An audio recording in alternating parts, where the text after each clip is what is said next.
Welcome to the Radiant Astrology podcast, where we illuminate the wisdom of the cosmos for spiritual insight and soul-level healing. I'm your host, Christina Caudill. Thank you for joining me. Hello, this is Christina Caudill, and welcome to the Radiant Astrology podcast. In today's episode, I'll be discussing the history and mythology of Vesta, the symbol of devotion and sacred sexuality, with astrologer Michelle Gregg.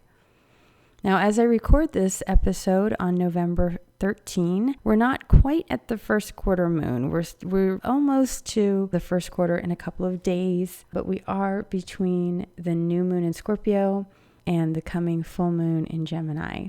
And I'm just looking at the chart of the moment. It's really interesting. The sun is at 21 Scorpio, which is my north node. And here in Tallahassee, the ascendant is at 19 degrees Scorpio, which is my part of fortune. So hopefully this will all work out well, this podcast recording this morning. And the moon is in Capricorn, so it's a great moon for getting things done, getting focused on work. And Vesta is at 21 Capricorn. That is right on my Mercury at 21 Capricorn, and it is sextile the sun right now. So Vesta is in a nice position there, and she's just emerging from her conjunction with Pluto at 19 degrees Capricorn, which was exact on the new moon that we just had in Scorpio, which was, when was it? November 8th, I think. Yeah, I think it was the morning of November 8th, which I will talk about a little bit in the interview with Michelle. I actually recorded this episode on November 6th on the eve of the midterm elections. I interviewed with Michelle. We recorded on November 6th, and that was just prior to the Scorpio new moon. But then I became really sick, and I wasn't able to edit it until just now. So hopefully I can get this out today. So while we talk about the Scorpio new moon a little bit, keep in mind that a new moon ripens over time. And while we have moon phases every month, a new moon followed by a full moon in 2 weeks after, and then 2 weeks after that, another new moon. So every month we have a cycle of the moon. We also have longer cycles, bigger cycles, such as the 6-month cycle of the new moon and the full moon. So in 6 months, the pair full moon to the new moon in Scorpio will be May 18 of 2019.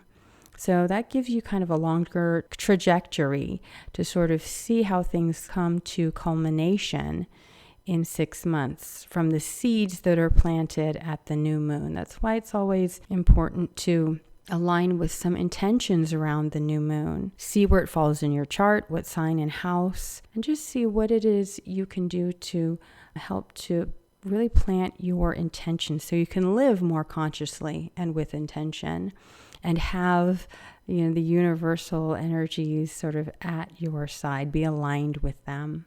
And so I wrote in depth about the Scorpio new moon on my website, radiantastrology.com, and you can check that out. I titled it The Crucible of Power, because the new moon is all about aligning ourselves. And in Scorpio, that is about our sense of empowerment. Scorpio is empowerment and disempowerment. Often we'll see where we're powerless. And when we surrender our need to control, we can really get a sense more of where we can align with our true power. What is it that we can control, and how can we really be more authentic in that? And what's interesting is at that new moon, Vesta was tightly conjunct Pluto, as I'd said, in Capricorn.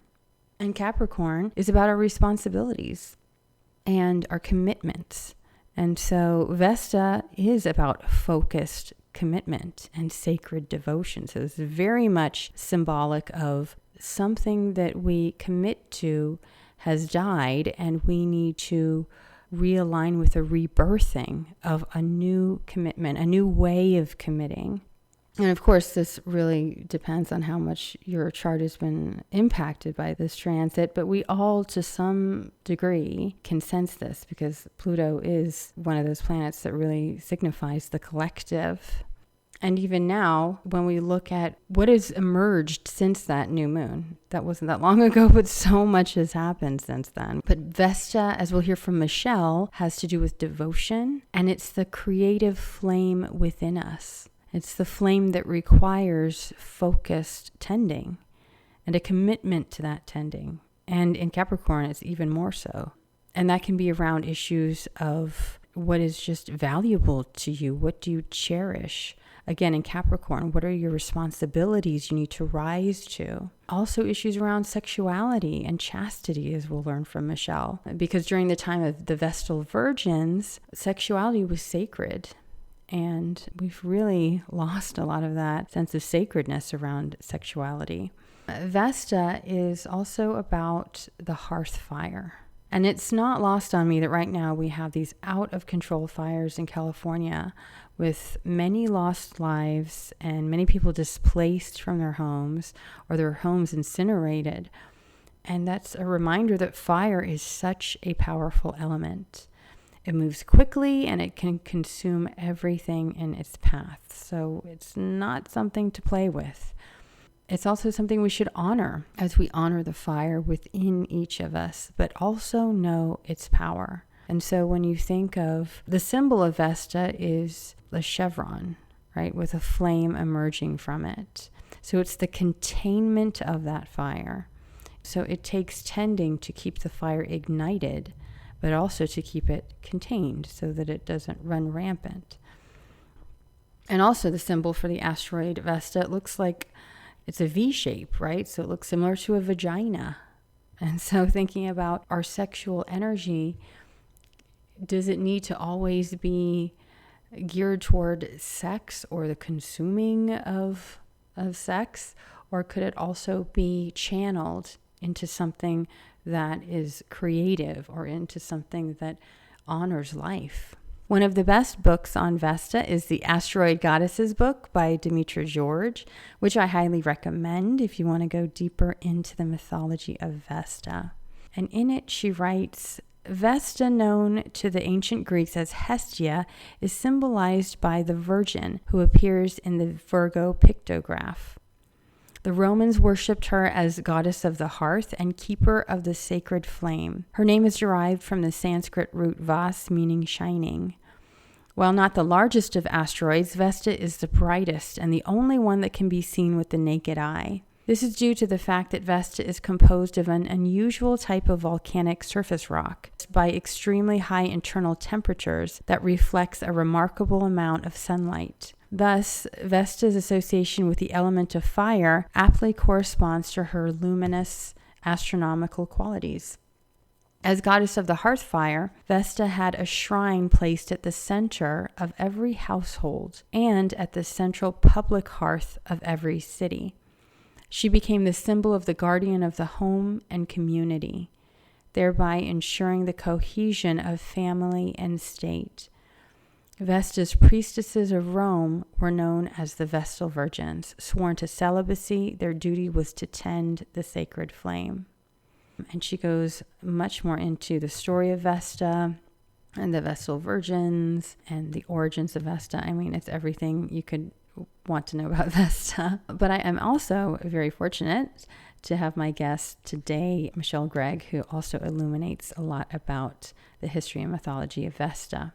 Now, I have Vesta in Pisces in the third house natally. And it's interesting. I was speaking to my friend, Ari Moshe Wolf, the astrologer, about, my Vestal placement. I don't know how we got on the topic. And he asked me, do you ever light a candle before you write? And I said, why, yes, I do.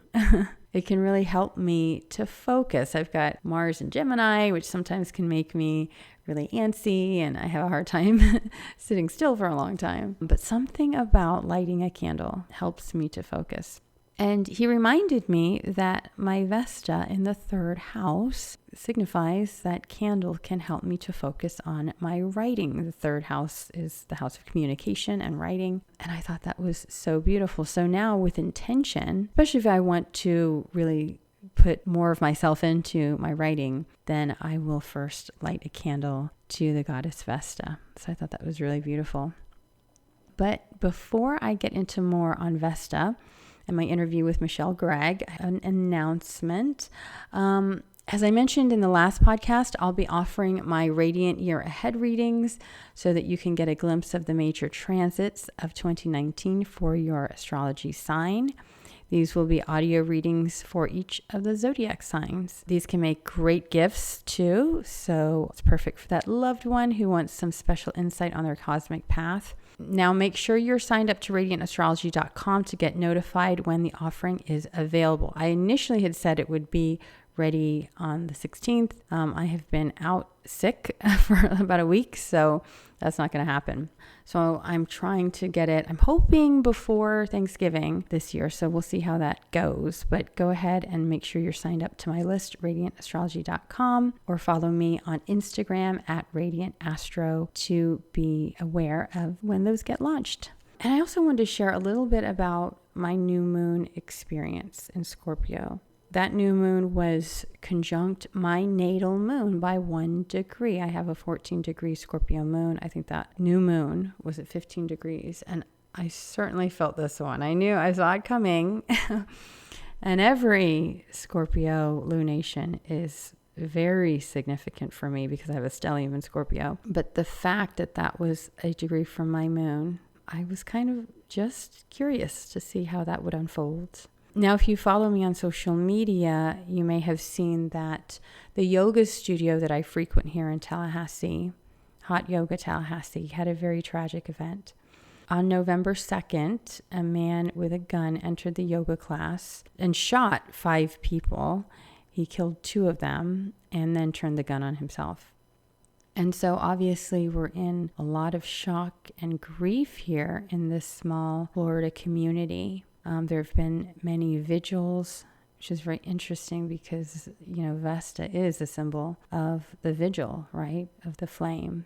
And as we learned from the Demetra George excerpt, that it's also about community, bringing community together, the community surrounding that sacred flame. So now I didn't know anyone personally who was killed or wounded, but the space was where I went to yoga for the past year pretty regularly. And like anyone that belongs to a yoga studio or yoga community, that's a sanctuary. It is like a place where you go to, in a sense, pray and do a moving meditation. That's how I always thought of yoga. And so that someone would violate such a sacred space, such a sanctuary, is incredibly painful. And my heart goes out to all the victims of this tragic event. And then shortly thereafter, there was another shooting in Thousand Oaks, California, this time at a bar, with many casualties, I think at least 12. And so, this is really a watershed moment. I mean, how much longer are we going to let this kind of thing go on? The yoga shooting occurred just days before the midterm elections here in the United States. And I felt so compelled to send out to my email list, imploring people to take a stand and to vote out candidates who were being supported by the NRA. But as we've seen, they've bought out a lot of the GOP politicians. And so I voiced my belief around that. And I am so grateful for all of the dozens of really supportive emails. Thank you so much to all those who reached out to me and gave me support, because it really means a lot right now. Of course, there were a few people that were not very happy. I got this one email from a woman who said, "I think you should keep your political views to yourself. It's rude to assume I want to mix this SHIT up. I like your astrology, but either be an astrology or go be a political person." Okay, well, first of all, there is no mixing up life and astrology and politics. I mean, astrology is simply symbols that help us to see life. Astrology is life. It's not something else out there, right? Astrology is meant to help us make sense of the world, and it reflects life and reflects the world. So no, I'm not going to be either an astrologer or a political person. I think what we're seeing now in the world, especially with Saturn returning home to Capricorn, is where we haven't been engaged, we are reaping the karma around that. And while Saturn can bring gifts, it can also show us where we have failed. And I think many of us, including myself, have failed by not being more politically aware and active and vocal. Now, when anybody signs up to my email list, I really take that very seriously because, people are looking to me for some kind of wisdom or some kind of answers. And I do my very best to make sure I share the best of what I know in my limited worldview. So I don't usually use it for my personal beliefs. However, if I feel like it's appropriate, I will do so. And if anybody that doesn't like it, they're welcome to unsubscribe, because I cannot be out of integrity with who I am and what I'm here to do. But having said that, I also received some incredibly beautiful emails of support. I didn't have I maybe had a few unsubscribes, probably even less than I normally get, right? Anytime you send out an email, there's always going to be some unsubscribes. But I have to share this email I received from a gentleman named William Braham. And he said, "Dear Christina, I don't know if you'll be actually receiving this return message. Nevertheless, your story is deeply received and held. I hear all that you say, and where appropriate to respond to your calling those in any way connected with you to action, I am in full agreement. Please allow me to speak my mind. I suggest this to many I relate with these days. There is no longer any quote-unquote luxury to live above and beyond the realities of our socio-political environment in our own artificially separated state of lotus bliss. We're all in it together now to stand up, speak out, and demonstrate the real values of our principles and dharmic lives. That means politics. In that process, I believe that we're all being required to reality check ourselves where we've abdicated our genuine sovereignty and its balanced engagement with the world just as it is, as that relates to actually showing up in our individual worlds to care for, heal, and evolve what we can. I wish you all the grace, strength, and tender-hearted courage to support you and yours, to stay engaged fully with these shocks and traumas so that what is may be healed and alchemized in the spirit of the medicine Buddha and the like. Aloha always, your dharmic friend, William Braham." I mean, that is so beautiful. I really wished I would have had his eloquence to respond to some of the naysayers, but I just want to put that out there for anyone who is really thinking about who am I to speak up. And some people, maybe your livelihood depends on you not speaking up or speaking out. And I think at this time, in this very sort of pivotal moment in history, we start to look at all of these commitments we have and how real they are for us. Are we really living in a cage, or can we walk out and find another job or find another commitment or move in a space that's more aligned with our dharma? Sometimes that's a yes and sometimes it's not the right time.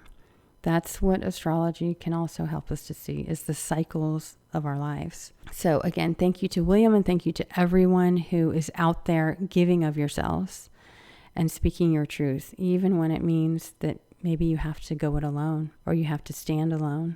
And I invite anyone listening to check out Vesta in your chart. First of all, where is she transiting? That would be in your Capricorn house. Again, she's just emerged from that intense metamorphosis with Pluto.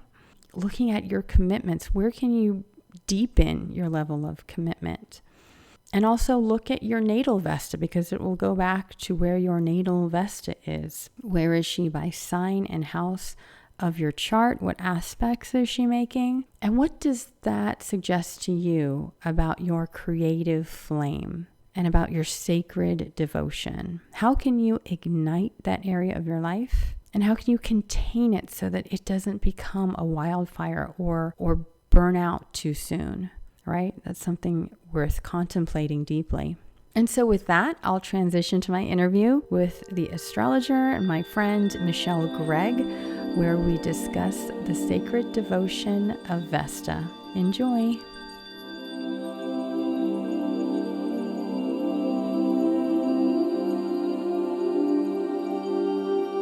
Michelle Gregg is a professional counseling astrologer, writer, and personal catalyst. I love that. She has 25 years experience working with clients from an astrological and Jungian model. I love that too. Helping them catalyze their lives into more joyous, more spiritually connected vibrancy. She currently has a thriving private practice, blogs and teaches astrology at the Metropolitan Atlanta Astrological Society, and her website is Michelle Gregg, that's GREGG.com. And I'd like to welcome Michelle to the Radiant Astrology Podcast. Welcome, Michelle. Thank you. I'm really delighted and thrilled to be here. Well, I'm really excited, and I know my listeners will be, to talk about the goddess Vesta and how she might show up in the chart and what we might see in our lives that's in alignment with this archetype. But before we were recording, I shared with you how I am a member of Hot Yoga Tallahassee here in Tallahassee. Since I moved here a year ago, I moved here at the Great American Eclipse, actually. Wow. Leo eclipse. Actually, I stayed behind in Atlanta.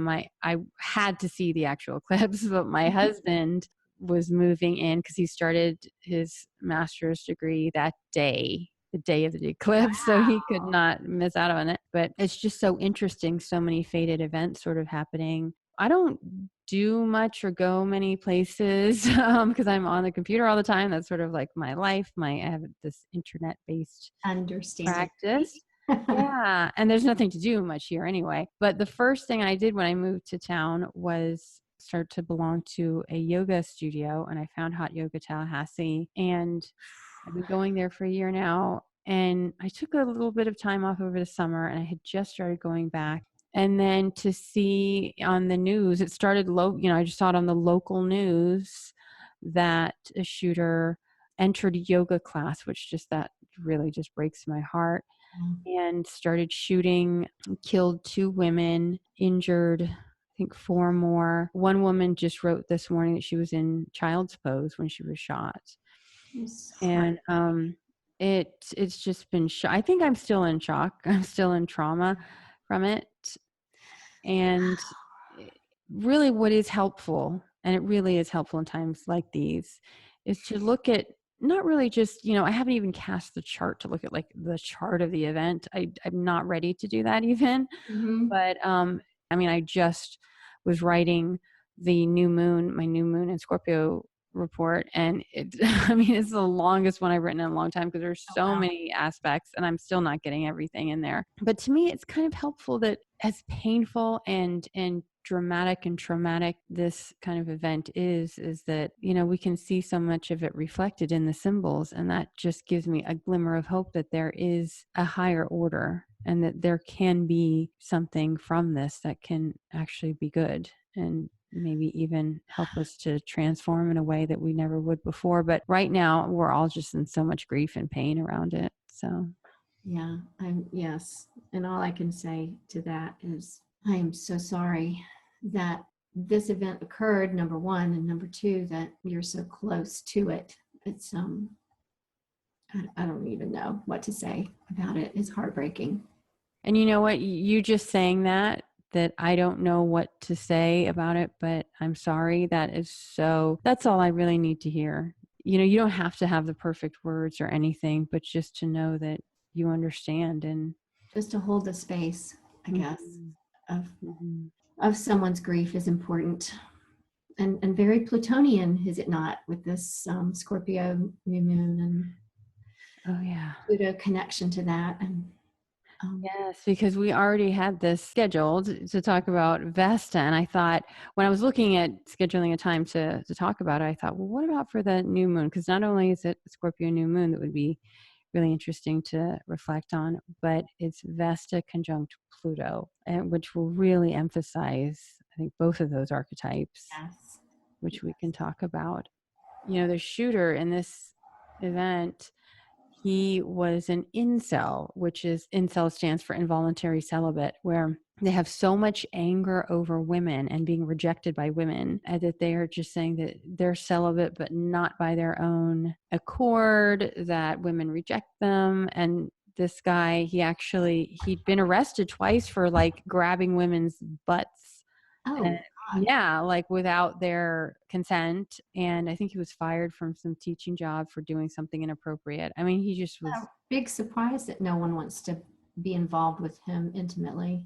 but it was interesting that you were saying how that theme of celibacy is very Vesta. Can you tell me a little bit about Yeah. that? So it just struck me as very interesting that this man, and it's called, Incel stands for involuntary celibate. right. So when Vesta is prominent in someone's birth chart, there are many different potentials and ways, obviously, that that symbol can be enacted through the life. And one of the ways has to do with celibacy, because Vesta carries extraordinary connections to sexuality, both sacred sexuality, promiscuity, and also celibacy, and whether that's involuntary or voluntary. So it was interesting to me to note when you started talking about that Vesta is in fact conjuncting Pluto.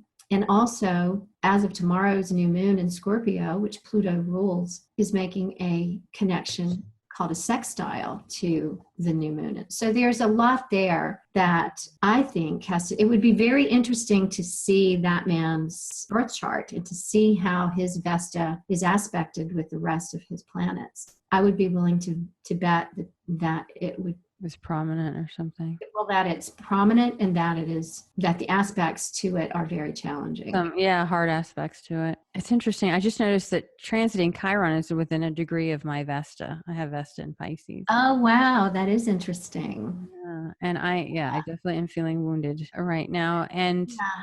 And I wanted to bring up too, there was another moment, another word that you used when you were describing your response to the event, to the shooting event at the yoga studio. And you said that the studio or that yoga had been your sanctuary. Vesta also carries connotations of sanctuary because of the association of Vesta with the Vestal virgins, who were the priestesses who kept the fire of Vesta burning 24 hours a day, 7 days a week, 365 days a year. And that place, the temples were places that travelers could stop and come to and be restored and find sanctuary there. And it was a safe place. And it was also a place, the temples were also places pre-Rome, I'm going to say prehistory, where the Vestal virgins, who were the priestesses of Vesta, acted as sacred prostitutes, so that a traveler could come to the temple for sanctuary, for rest, for food, for shelter, and also for sexual release with one of the Vestal virgins, which is interesting in our day with our connotation of what the word virgin means. That association, I think our definition of what Virgo means has changed through time. And originally it meant a woman or a person unto herself.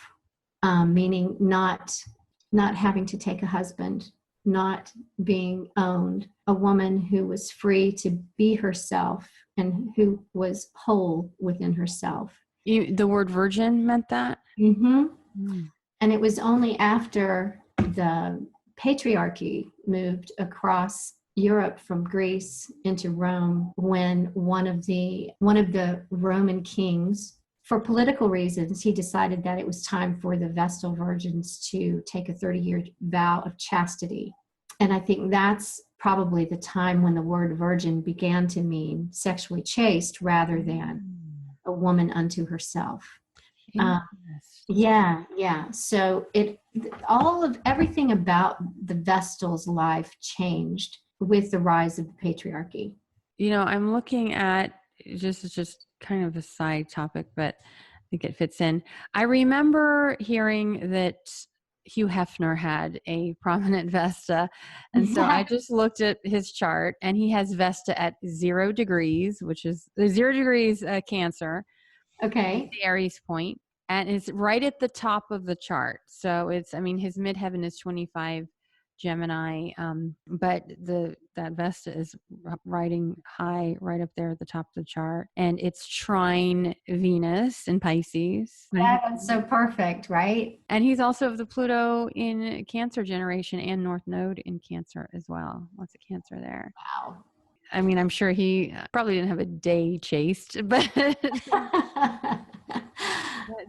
thinking about the Vestal Virgins, like he was like almost like maybe he was the eternal flame that's the center point. Yeah, that's interesting. There is some history around the Vestal Virgins. They lived in the Vestal College. And it's interesting because you can see that there are associations with the Vestal Virgins living together in this place. But they were ruled over by one single man who was the Vestal priest.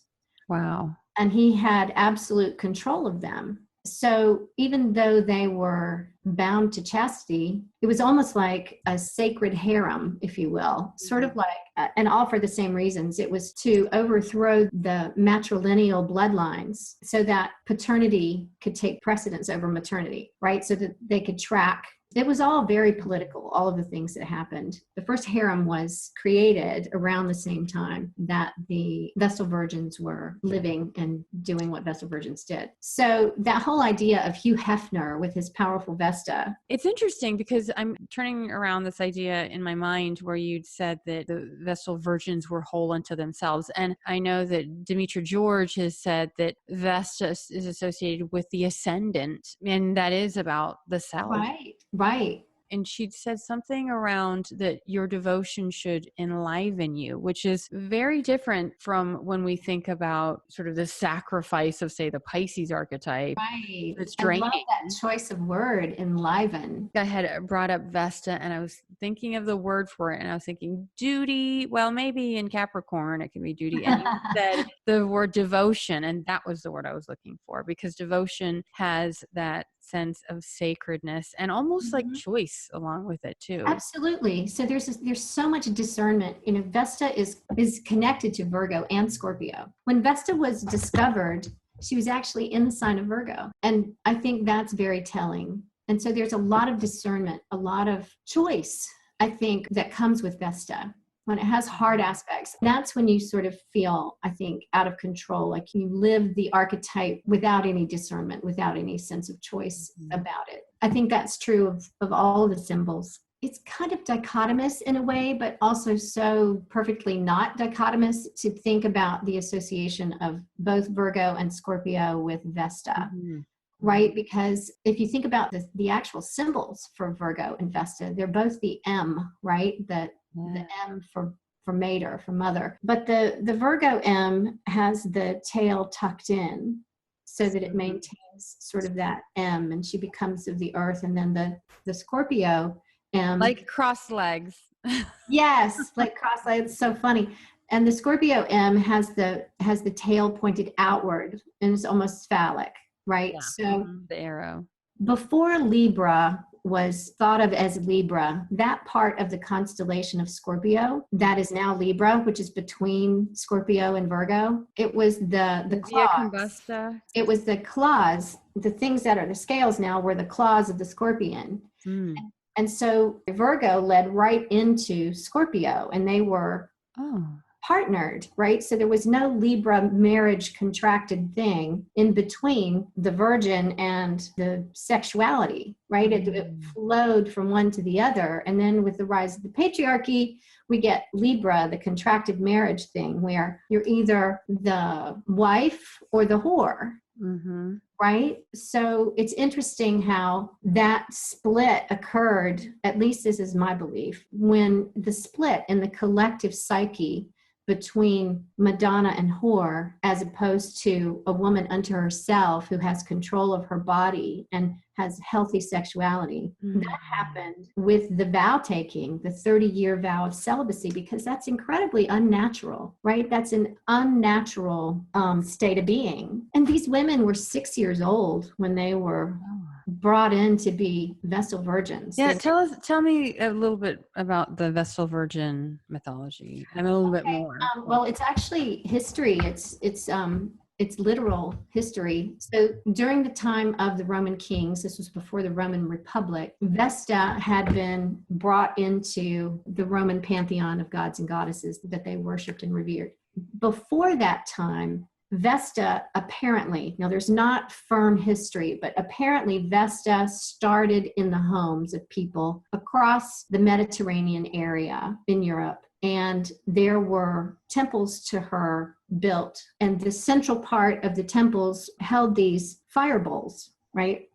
Because Vesta is all about the fire, the hearth flame, which focalizes energy. And so pre-Rome, pre-patriarchy, these Vestal virgins were chosen from the surrounding areas and brought to the temples. And their primary duty was to keep the hearth fire burning. And the fire, the hearth flame, represents community and even sanctuary. And it represents connectivity between the people and the goddess. And the women who married and left their mother's home would carry a piece of the fire from their mother's hearth and start their own hearth fire from that flame that they took from their mother's home. And similarly, when new temples were built, they would take fire from one of the temple fires and take it to the next one so that it was a connection, right? It created this connectivity and this community.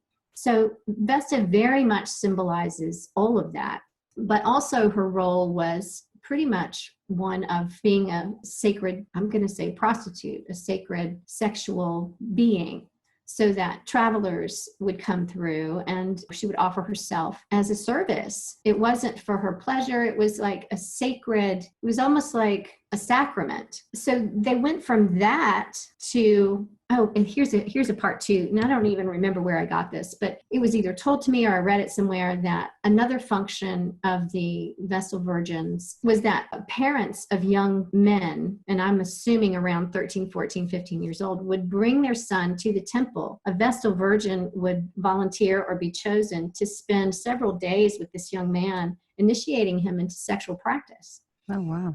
And then the boy's parents would come back, pick him up, take him back home, and now he's marriageable, right? He knows what to do. And it's all very natural and healthy and whole. So we go from that to, I think it was the second or the third king, and I can't remember his name, Numas, I think. But we go from that healthy sexuality for women and owning themselves in that way to moving into Rome, where the patriarchy is taking over, and they are now required to take a 30-year vow of chastity. And the punishment for this, breaking that vow, was death.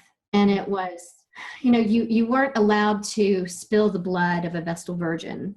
So they buried them alive in these tombs. Oh my God. And you know what, just now when you said that, this huge thunder just started rolling. Oh, wow. Wow. Yeah. So they would put like these very small amount of provisions. So they put a little bit of food, a little bit of water, a cot, and that was about it, like a very tiny amount. And then this Vestal virgin, after being either flogged or dragged, she would be forced down into this tomb, down a ladder, into this hole with a lamp, some oil, a piece of bread, and a flask of water, and just left there to die of starvation. I mean, it's just a slow, agonizing death.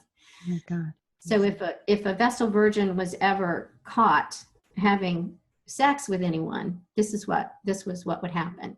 Oh my word. I know, it's horrifying. I saw some kind of animation. There was like some kind of like cartoon animation of this. And I didn't get the whole story. I guess I wasn't quite following it, but that's exactly what it was. Yeah, they showed kind of what might happen in that way. Oh, I know, and it's terrible. So there literally exists, and I've read it several times, a list of the Vestal virgins over, I don't remember how many years, but I think there were about 72 of them, from about 800 to about 70. No, it would have to be 300, because the Vestal College was, the flame to Vesta was put out permanently in, I think it was 394. But so for 1100 years, there were Vestal virgins, and there's this list, and there's about 70 Vestal virgins on that list, and 21 of them were buried. Oh my God. And a lot of the idea around this is that because they were so revered, right? So revered. They were sacred women. They could hold property. They had the best of everything. They just had a lot of power that other women didn't have. But at the same time, they answered to this one priest who had complete control over them, even over their lives. And so a lot of these punishments to the Vestal virgins were a result of political maneuvering, so really they ended up being political pawns, I think, a lot of the time. Yeah. At the same time being thought of as revered and sacred. So it's very interesting.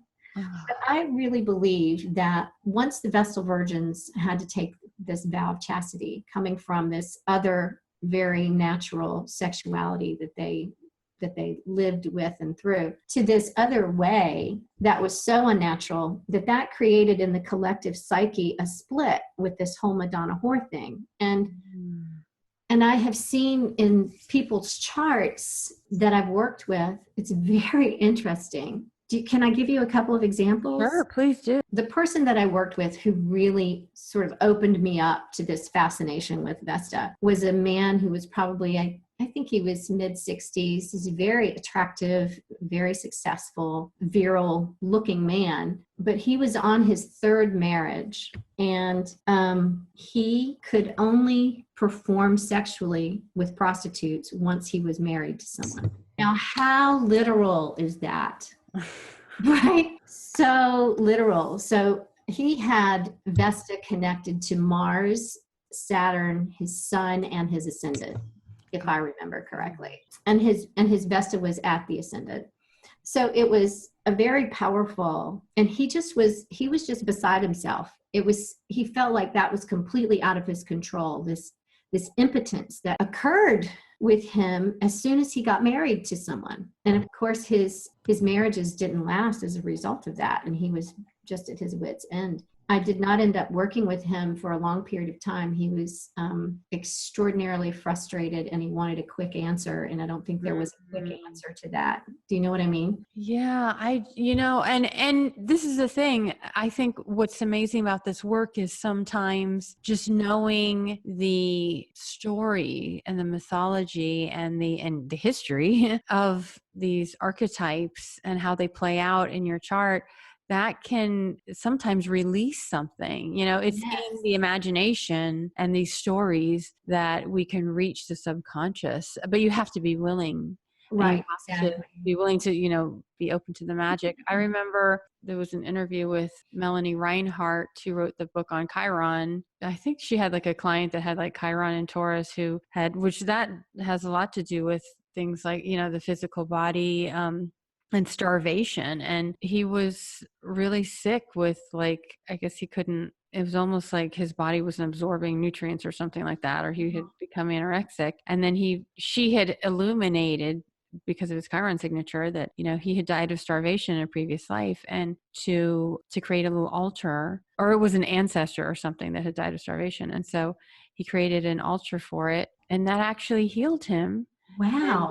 And he returned to health after that. So, our subconscious is always listening to us, Right. And what we believe, it makes a difference. With this gentleman that I worked with, there was so much guilt, right? There was so much guilt and shame that he carried. It was almost palpable. It's amazing that he was able to open up to you about that. Yeah, actually, yes. And I think that was it may have been that he opened up to me so much, and I knew so much about him, that made it very difficult for him to, after a couple of months, to continue to see me and do this work. Mm-hmm. He just couldn't get out from under the guilt, the shame of what he was doing. He was seeing these prostitutes, and I mean regularly, all the time, he was seeing prostitutes. And it's so, like I said, that was sort of the beginning of my fascination with Vesta. And I've worked with others. I mean, I've seen some very interesting signatures. There's one woman that I worked with who went to the other side of that extreme. And actually a little bit like this man who called himself an involuntary celibate. This woman has a very prominent Vesta right at the midheaven, connected to her ascendant, descendant, her north and south nodes, her sun. Do you remember what sign? Her Vesta is in Cancer, but she is involuntarily celibate. Like she it's just, that sexuality to me is the creative energy, the creative force, I guess we could call it the Kundalini energy, right? And if it's not being used sexually, we can focalize that energy and push it into our work, push it. I mean, Vesta's also, we channel it into other forms of creativity. And Vesta's also very connected with the work that we do in the world. And this woman has become pretty extraordinary about channeling that Kundalini energy into the work that she does and puts out into the world. So she's used it in a way that is incredibly creative, and also in a way that, I mean, we can say that there's that devotional energy behind it. She's very devoted to all of the good work that she puts into the world. So it's very, very interesting. I mean, there's another client that I worked with many years ago who, as a young woman, she was very promiscuous, and she had many affairs with married men. And she said she felt that she was providing a service. She almost felt compelled. And to me, so rather than putting a judgment on that, I mean, you don't know what's behind someone's history, even their karmic history. You don't know what's behind that. It took her a little while, but she started using that energy, that Vesta energy, in a different way.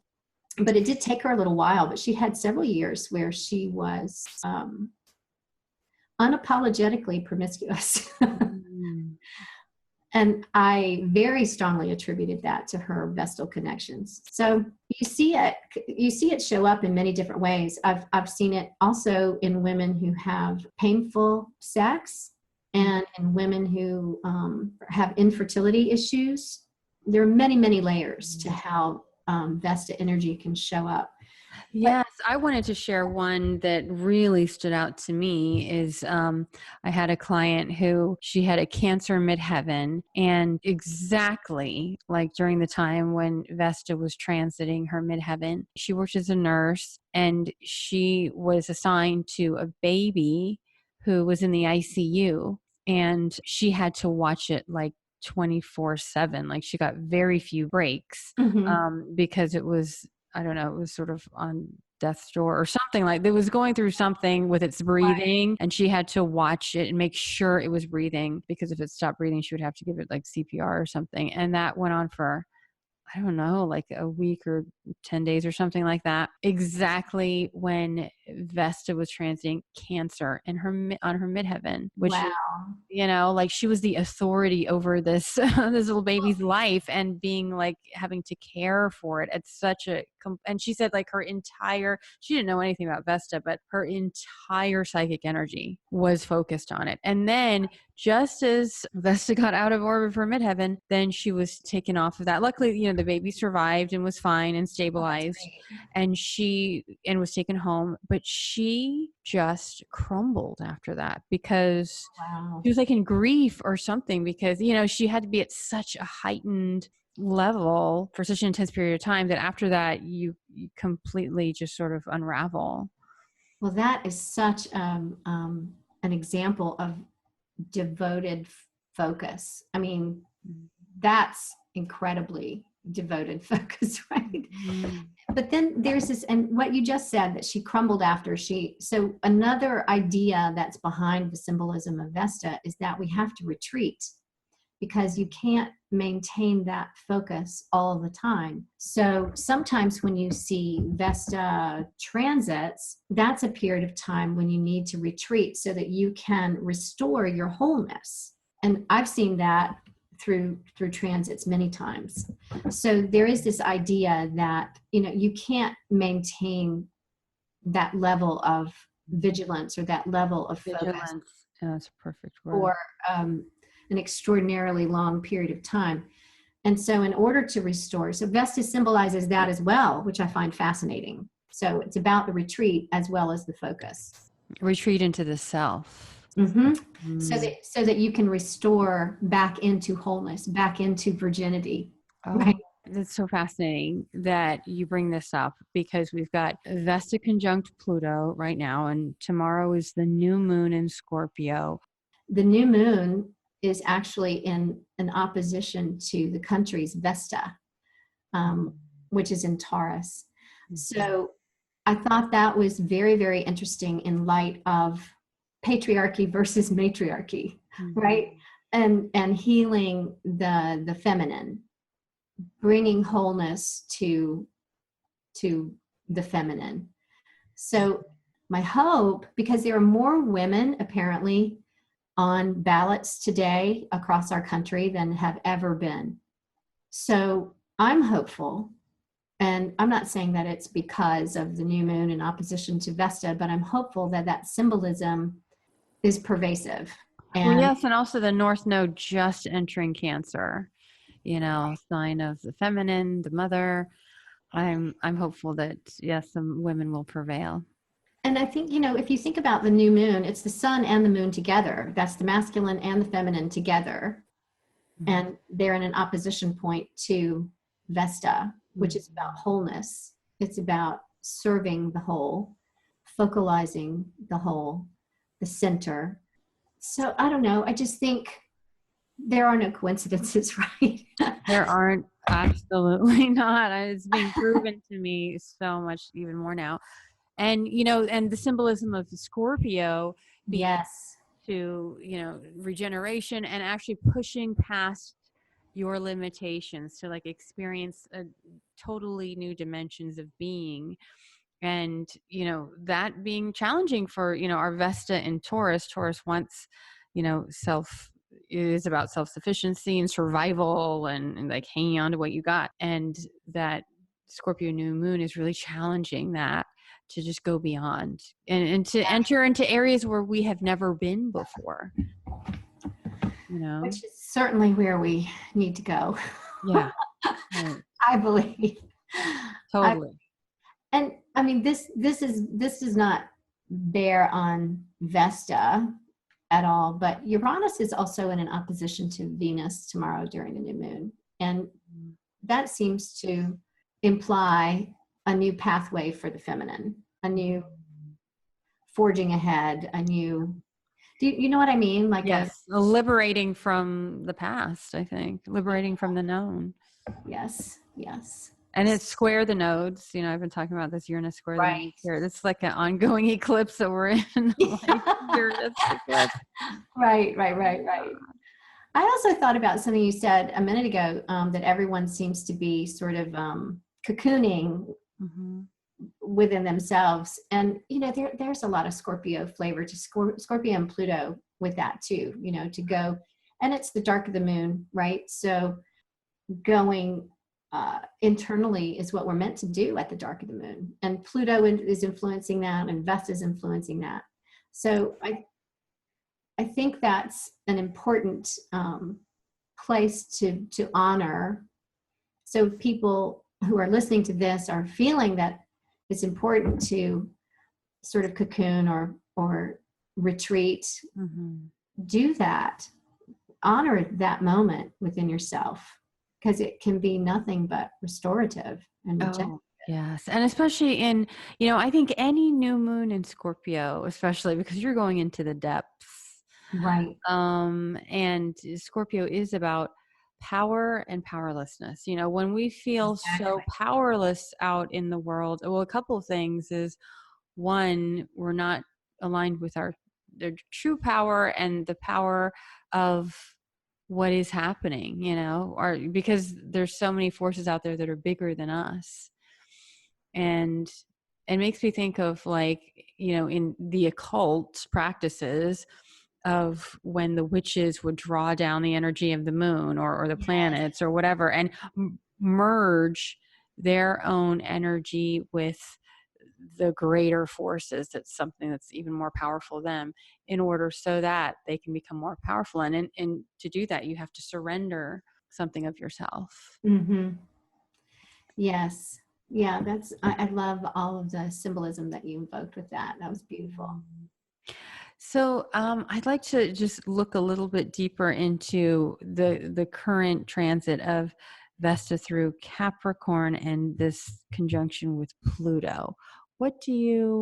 Pluto, so much with Pluto, the Lord of Hell, or the underworld. And we had this discussion before when we were out for drinks in Atlanta that, so many people say, oh, Pluto isn't death. Pluto doesn't have anything to do with death. And in Oh, fact, it sometimes does, not always. I think that Pluto is not death came from Pluto. I literally have read Pluto is not literal death, but in fact, it can be sometimes well, symbolized by that. I mean, it is something within us dies so that something can be reborn. And sometimes that happens in the world as an actual physical death. yeah, no, it's true. I said, we did have this conversation previously, and I shared with you that 3 times Pluto has connected with the 3 planets that it connected with that resulted in an actual literal death in my family, my immediate family, were Pluto conjuncting the sun, Pluto conjuncting Venus, and Pluto squaring my moon. And all 3 times, one of my immediate family members died, my father and both of my brothers. Oh, I'm so sorry. And my whole, 30 years of reading astrology texts, all of them have always said Pluto almost never represents a literal death. And that has not been my personal experience, although I have seen others have Pluto transits where no one actually dies. Yeah, or no one dies. And I mean, when my mother died, which was the closest, most pivotal event in my life, Pluto was exact on my ascendant, exactly squaring my natal Pluto. But I also had Saturn on my Venus and Mars on my Sun. She died of a heart attack. But there was a lot of exact aspects. But Pluto was the metamorphosis. Right. For me, it was the impact on me. That Right. Plutonian impact definitely took me to some dark places. But it was ultimately, it was the most transformative experience in my life. And I emerged from it. And I think with a renewed sense of trust and understanding of the universe.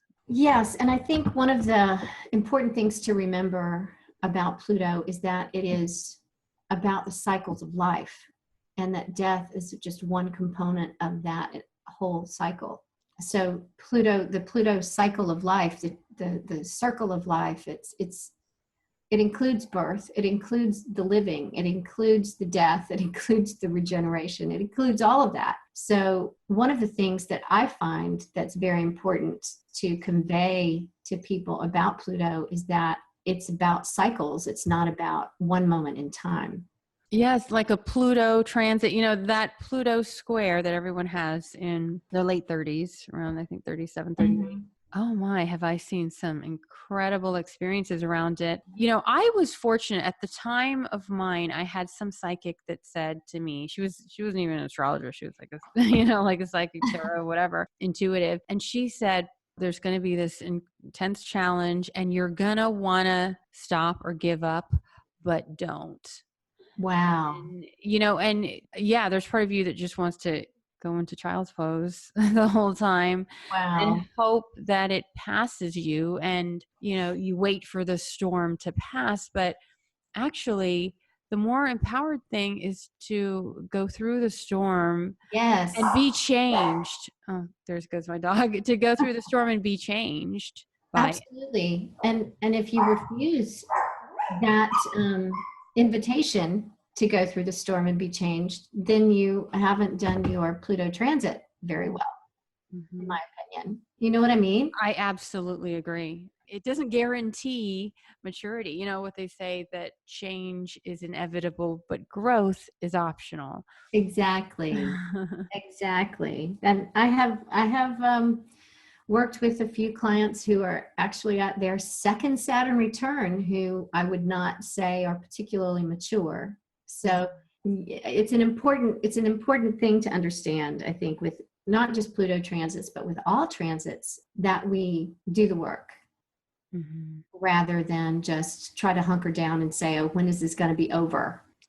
And especially something like a Pluto transit or Uranus or those outer planets. I mean, it's going to usually like a year or so that it's going back and forth over certain degrees. Sometimes with Pluto, 3 years, 4 years. It's an orb of certain degrees. Yeah. Yeah. So I think with this Vesta Pluto, I think part of the symbolism here would be retreat. Pluto is subterranean and likes to hide. It wants to go underground. It wants to go in search of the gold, right? The nugget of truth, the nugget of whatever it is that we need in that moment to transform. But we have to go down into that. And I think Vesta is also in that moment with connecting to Pluto in that moment of retreat.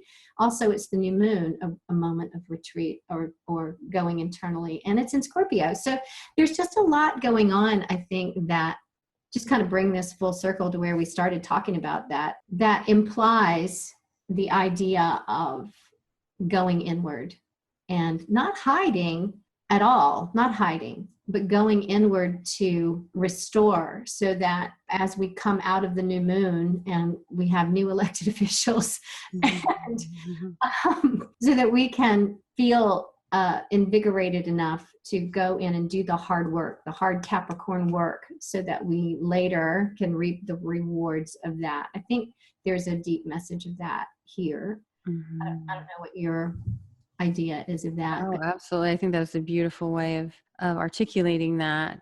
And, it's certainly what I'm sensing. And this being sort of like, if we look at like the synodic cycle of Vesta and Pluto, it being in Capricorn, like you said, that there is something to do about where does our responsibility lie? And I think it's the responsibility in alignment with our devotion, aligning that what we choose to devote to, but also bringing in where's our responsibility around it. Right. There's so much in that about devotion and commitment and work, right? Commitment to the work that needs to be done. Yes. Yeah. Saturn requires you to put a ring on it. Yes. And that Pluto, and so with the conjunction with Pluto tells me that your sense of devotion before has a chance to completely transform and deepen in a new way. Yes. But it's good, I think, to have symbolism in front of us that instigates focus, because I think that with everything hitting us through the media all the time, the news, being on our phones, all of that is so distracting. And as a culture, I think that we've moved away from, largely, not every person obviously, but just as a generalization, we're moving away from our ability to have concentrated focus toward a goal. And perhaps this new moon, with this emphasis of Vesta and Pluto and Capricorn, gives us some of that back, or creates a portal that we can tap into so that we can connect with that again. Absolutely. So it also had me thinking of, women are rising, and, we want these responsibilities in the world. But if this is our chance, we need to arise in a whole new way. If we are having responsibilities that we never had before, we never had access to, and now we do, well, that does take some sort of inner resolve. Yes. Really like stealing of the inner, like say for instance, Harvey Weinstein, he was the whale of Hollywood. Okay. So now he's out. Yeah. Who is going to step in? Who's going to fill that hole?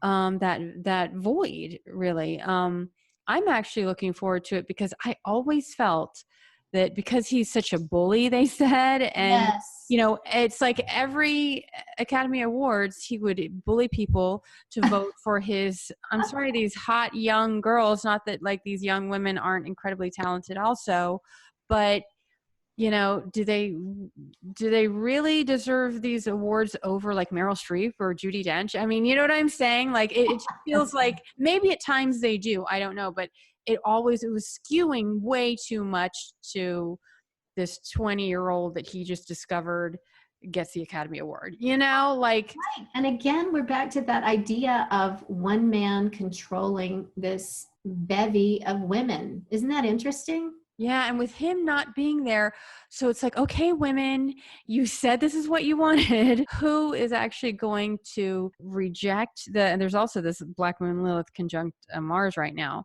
like reject the the easy road of, of being like just the pretty actress, and actually like produce or, do whatever it takes to actually make an award-winning film, and sell it and do, all that work that actually has to be done Right. behind the scenes, than just be pretty in front of like the spotlight. I think there are a lot of women in the industry who will rise up to fill that void, honestly. And my thing about the apparent demise of this sort of patriarchal culture, I'm not saying it's going away entirely, but as women or as the feminine, we can't rise up and just be men ourselves, be masculine ourselves. We have to do this from the center, from the navel, from the feminine, right? We have to do it from wholeness, not just overthrow and bear up the masculine all over again. We have to do it in a different way. Do you know what I mean? Mm-hmm. Do you know what I mean? Yes. And that to me is, we know that any true change in the world has to be an outgrowth of an inner transformation, an inner resolve. Exactly. And part of that is, like you said, what is the image that we'll have in our mind if we, maybe we don't have those role models that aren't just women pretending to be men or being good at, being good at playing their game. What does that look like? And that is something that is being forged now, needs to be forged now. Yes. And again, any new moon is a phase of just that seeding, and the growth of it is a mystery right now of how exactly it will unfold. And I don't mean to imply that only women bear this burden of change either, because there are conscious and aware men out there who are part of this rising up as well, I'm sure. You know what I mean? Oh, yes. Mm-hmm. That the change that I think we're involved in has to do with power and the difference in power over and power of the self and empowerment, right? And all of that's very Plutonian. Empowering people to do powerful things through our consciousness. I think that's the difference, right? In hopefully where we're heading than where we've been. So instead of using people for self-aggrandizement or self-advancement, aka Harvey Weinstein, we commune together and we empower each other to create a movement that then empowers everyone else around us. Yes, and what's coming to me is owning our own sovereignty and respecting the sovereignty of everyone else too. Yes, yes, I love that. Well, as we wrap up here, is there anything? Oh yeah, go ahead. No, I was just saying, is it time to wrap up? Yeah, I think so. Oh yeah. Oh my gosh, we've been on for a while. But as we wrap up, do you have any final thoughts on Vesta? I will say that now that you've given me this vision of Vesta, who is whole unto herself, able to really feel at home in who she is, in her body, in her sexuality, in her what she chooses to devote to, that gives me an image that I can put into my higher vision of myself, and that helps to clarify how I want to move forward in life. So thank you. That's beautiful. And I think maybe that's the place, as we are in the dark of the moon and we go through this new moon connected to Vesta and Pluto, maybe that's the focalizing idea that all of us can utilize over the next few days. That's lovely. Well, thank you so much, Michelle. I so appreciate you. Thank you. Thank you for having me.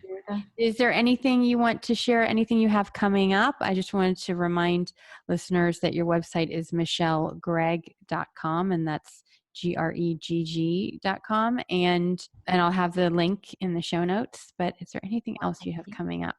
I just maybe want to put in a little plug for the Metropolitan Atlanta Astrological Society. You don't have to live in Atlanta to join us. All of the events that we offer, or most of them, we record and we invite people to join us remotely. So if you're interested, you can go to atlantaastrology.com. Or better, if you'd like to stay apprised of the events that we have coming up, you can go to the Metropolitan Atlanta Astrological Society meetup group. And we call ourselves MAAS, M-A-A-S, because Metropolitan Atlanta Astrological Society is a mouthful. So I would just like to invite people to join us there. So just go to meetup.com and you can join us for that. So anyway, thank you again so much, Michelle, and I look forward to connecting with you again soon. Yeah, great. Thank you so much, Christina. It was a pleasure.